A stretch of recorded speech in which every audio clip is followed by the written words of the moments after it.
हिकिड़े ॻोठ में दावत लॻी पई हुजे ऐं ॻोठ में हिकिड़ी वॾी शादी हुजे त वताये फ़क़ीर सोचो छो न वञा इन शादी ते कुझु मानी गिरा खाई अचां, वञा इन भत ते। हाणे वताया फ़क़ीर फुकरा माण्हू, कपिड़ा थोरा घणा फाटल हुआ। फ़क़ीर माण्हू वतायो फ़क़ीर आयो उन शादी ते त वताये फ़क़ीर खे माण्हुनि अंदरि छने में ढलणु कोन ॾिनो। त वतायो चवे यार आऊं मानी खाइण आयो आहियां, शादी ते आयो आहियां, कुझु ॿ टे गिरा खाईंदसि, अव्हांजो छा वेंदो। त हमरा चवणु लॻा त ही फ़क़ीरनि जी शादी कोन्हे, माठ करे तव्हां हलियो वञ। सो माण्हुनि वताये फ़क़ीर वीचारे खे हुन शादी मञा वापसी रवानो करे छॾियो ऐं मानी जो हिकु गिरा बि खाइण न ॾिनो। वतायो फ़क़ीर वापसी उतां मोटी पंहिंजे घर आयो।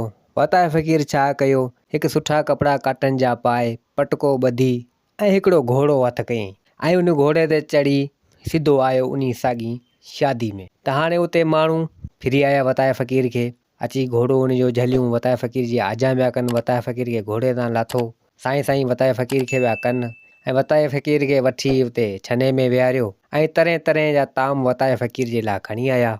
हाणे माण्हू ॾिसनि पिया, वताये फ़क़ीर खे खाधो खणी ॾिनो। वताये फ़क़ीर छा कयो, उहो मानी उहो ॿोड़ खणी पंहिंजे कपिड़नि ते हारणु लॻो, गिरा गिरा हारणु लॻो। त माण्हू सोचणु लॻा त हीउ चरियो आहे, छा पियो करे। त माण्हू वताये फ़क़ीर खे चवणु लॻा त ॾे ख़बर, तूं वॾा छा पियो करीं ऐं ही मानी ॿोड़ तूं कपिड़नि ते पियो हारीं ऐं खाई कोन थो। त वताये फ़क़ीर चवणु लॻो त अदा उहो साॻी फ़क़ीर आहियां जेको सवेरे आयो हुउसि। अव्हां मूंखे हितां धिका ॾेई ऐं अव्हां जी शादी मां मूंखे अव्हां कढी छॾियो ऐं हाणे आउं उहो साॻी कपिड़ा मटाए ऐं उहो हाणे आउं साॻी हिकिड़ा कपिड़ा मटाए नवां काटन जा पाए, पटको ॿधी ऐं घोड़े ते चढ़ी आयो आहियां ऐं अवी मुंहिंजी आजा पिया करियो। छो तव्हां माण्हू खे न ॾिठो, इंसान खे न ॾिठो, अव्हां ॾिठो कपिड़नि खे, मुंहिंजे वेस वॻनि खे ॾिठो, अमीर माण्हू खे अवी ॾिसो था।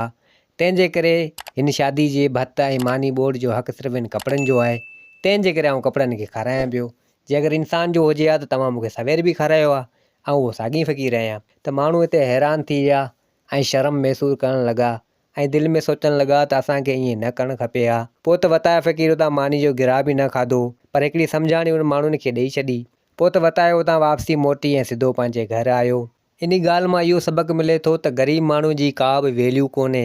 ग़रीब माण्हू फाटल कपिड़ा हुजनि, किथे बि वञे उनखे को बि माण्हू अहमियत नथो ॾिए ऐं अमीर खे हर को अहमियत ॾिए थो, उनजे पोयां लॻे थो ऐं उनखे साईं साईं करे थो। हिकु चकर वतायो फ़क़ीर ॻोठनि मंझां घुमंदे फिरंदे आयो पिए, हिकिड़ी ॿनी तां उनजो गुज़र थियो ऐं उन ॿनी में हिकिड़ी गिदरनि जी वाड़ी हुजे। गिदरा तमामु जाम हुजनि उते। उते हिकिड़ो हमरा वेठो हुजे, गिदरनि जो हारी चइजे या मालिक चइजे। त वतायो फ़क़ीर उतां मटियो ऐं उन हमरा खे चवणु लॻो त यार मूंखे बुख ॾाढी लॻी आहे, अलाह जे नाले मन हिकिड़ो गिदरो ॾीं ऐं खायां, मूंखे बुख लॻी आहे। त हमरा हिकिड़ो हुनखे चूंडे चूंडे हिकिड़ो फिथल गिदरो जंहिंमें गॾर हुजे, वताये फ़क़ीर खे उहो ॾिनी। वताये फ़क़ीर उन गिदरे खे ॾिसी त उन में गॾर पिया हलनि, कीआं वग़ैरह हुजनि ऐं तमामु फिथल हुजे। त वताये फ़क़ीर वटि हिकु टको, हिकु रुपयो चइजे खीसे में पियल हो, उहो खणी उन हमरा खे ॾिनी, चए हिन जो बि गिदरो ॾे। त उन रुपए जो, उन टके जो गिदरो उन हमरा ॾिनो उनखे तमामु सुठो ऐं बहितरीनु सुठो हुजे, उहो वताये फ़क़ीर खे ॾिनी। वताये फ़क़ीर उन महिल त उन हमरा खे कुझु न चयो ऐं ॿई गिदरा खणी ऐं आयो पिए रस्ते तां। पोइ उते बीह आसमान न ॾिसी ऐं चवणु लॻो, फिथल गिदरो मथे खणी चवणु लॻो त अलाह साईं तूं ॾिस, हीउ तुंहिंजे नाले मूंखे मिलियो आहे गिदरो, हीउ बि ॾिस, ऐं हीउ हिकु रुपए हिकु टके में गिदरो मिलियो आहे, हीउ बि ॾिस, हीउ केॾो तमामु सुठो आहे, हीउ तुंहिंजे नाले मिलियो आहे, हीउ बि ॾिसी वठि। त अलाह साईं खे चवणु लॻो त तुंहिंजी का बि अहमियत न आहे हिन माण्हुनि वटि, तुंहिंजे नाले ॾिनो अथनि उहो बि ॾिसी वठि ऐं जेको पैसनि ते ॾिनो आहे उहो बि ॾिसी वठि। वताये फ़क़ीर अलाह सां उहो बि हुज वग़ैरह कंदो हो ऐं अलाह साईं बि हुन सां हुज वग़ैरह कंदो हो।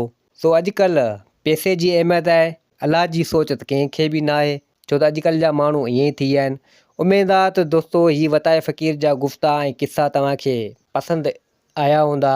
वरी मिलंदासीं ॿिए किसे ऐं कहाणी सां गॾु। मुंहिंजे चैनल खे सब्सक्राइब, वीडियो खे लाइक ज़रूरु कंदा।